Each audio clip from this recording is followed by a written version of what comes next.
মাজত মই এটা কথা আনিছোঁ, যিটো মানে থাৰ্ড গ্ৰেডৰ এক্সাম হ'ব যাই আছে এই ৰবিবাৰ 29 তাৰিখ 29 ছেপ্টেম্বৰ।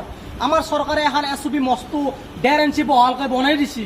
সেইখন SOPৰ কোনো মূল্য নাই বুলি মই ভাবোঁ, কাৰণ 1.5 ঘণ্টা আগত সেই ষ্টুডেণ্টক যাই পাবা দিছে, কিন্তু যাই পাবা দিলেও চেক টেক কৰাৰ পিছত মানে ৰ'দত খাৰা কৰি থৈ দিয়ে। যদি পৰীক্ষা আমাৰ 1:30 বে তেনেহ'লে 1.5 ঘণ্টা আগত মাতিছে, মানে আপোনালোকে নিজে ভাবি চাওক 1:30 বাজে অৱস্থাত মানে এটা বিছত আমাক সোমাব দিয়ে, চেক টেক কৰি পুৰা ৰ'দত খাৰা কৰি থৈ দিয়ে। সেনেকৈতো আমি এক্সাম দিব নোৱাৰোঁ ন, আমাৰো টাইমৰ মূল্য আছে।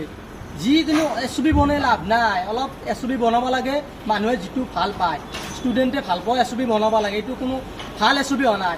ঠিক আছে 1.5 ঘণ্টা আগত মানে মাতিছে, আমাক চেক কৰিছে, ডাইৰেক্ট তালা খুলি দি নিজৰ নিজৰ ষ্টুডেণ্টত বহি কিনে কিবা কাৰণে অলপমান শিকি থাকোঁ, কি আহিব মনত ভাবি কিনে আমি শিকি থাকোঁ। কিন্তু ৰ'দত খাৰা কৰি দিলে এইগিলানতো আমি মাইণ্ডত আনিব নোৱাৰোঁ, কি বা আহে কি নাহে। সেনেকৈহে কথা হৈছে। যিটো মানে গেল পৰীক্ষা আমাৰ এই ৰবিবাৰে এটা গেছিল না, গেছোঁ ভাই মই বসছোঁ পূব কামৰূপ কলেজ বা এটা চাৰিআলিত, চেক কৰিছে 2 জেগাত, চেক কিন্তু পাক্কা চেক কৰিছে, হাত চাত সোমাই দিয়ে য'তে য'তে, কিন্তু 1.5 ঘণ্টা ৰ'দত খাৰা কৰি থৈ দিছে।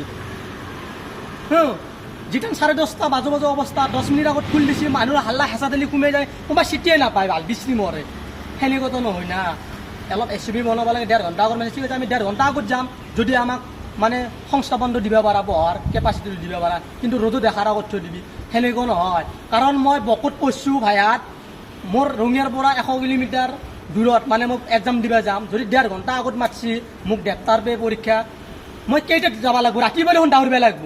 সেনেকুৱা কথা নহয় নহয়। মই 1:30 বে পৰীক্ষা, মই মোটামুটি 1:30 বাজু সময়তে যাই পাম, মোক সোমাব দিব লাগিব, আৰু তহঁতৰ সংখ্যা আহিলে আমাক সোমাব দিব লাগিব।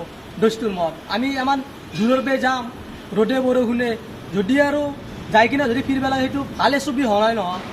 ভাল SOP বনাব লাগে, এনেকুৱা আল্টু ফাল্টু SOP আমাক দি লাভ নাই।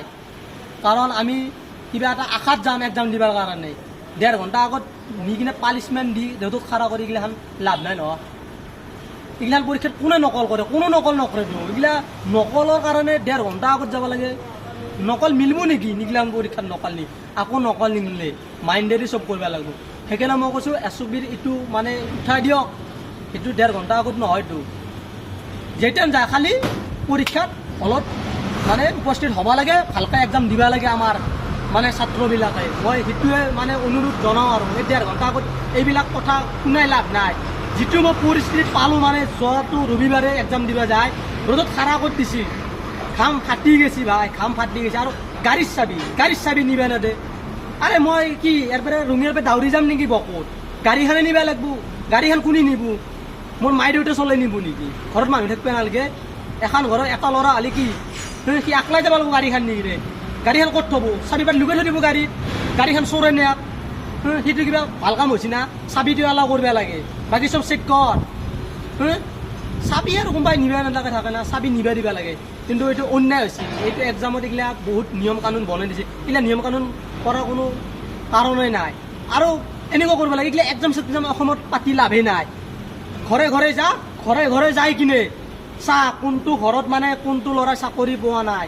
এখন ঘৰত 4-5টা ল'ৰা আছে, গোটাইতে চাকৰি পাইছে। কিয় চাকৰি পাইছে? মাল দিছে, গোৰা 4-5টাকৈ চাকৰি পাইছে। কিন্তু যাৰ চাকৰি পোৱা নাই তাৰ এটাও পোৱা নাই, চব বেলচে মাৰি আছে পথাৰত, ট্ৰেক্টাৰত, ট্ৰাকত ইটা দাঙি আছে। সেনেকুৱা হ'ব নালাগে। নিবনুৱা সমস্যা দূৰ কৰিব লগা হ'লে ঘৰে ঘৰে যা, প্ৰত্যেকতে এটা ঘৰত এটা চাকৰি দি বাছ বিন্দাছ চলিব। আৰু এইফালে বস্তুৰ দাম হাই বাঢ়াই দিছে, চব্জি কিনিব যাব ভয় লাগে। কি কৰি খাম ভাবি তত পোৱা নাই। আমাৰ দিনকেইটাতো এনেকৈ গ'ল, আধা বয়সটো গ'লে। আমাৰ চলিবলৈ দিনত বা কি হয় ক'ব নোৱাৰিছোঁ গাইজ। যি কি নহওক বকুত লগ পাম বুলি আশা থাকিল আপোনালোকক। লগ পালে মাত দিব, যাম এই ৰবিবাৰে এক্সাম দিবা। আৰু কথা শুনি কেনে পালে কমেণ্ট কৰি জনাব, নাপাহৰিব। বাই বেষ্ট অফ লাক বন্ধুসকল, ভালকৈ পৰীক্ষা দিবা, ময়ো যাম।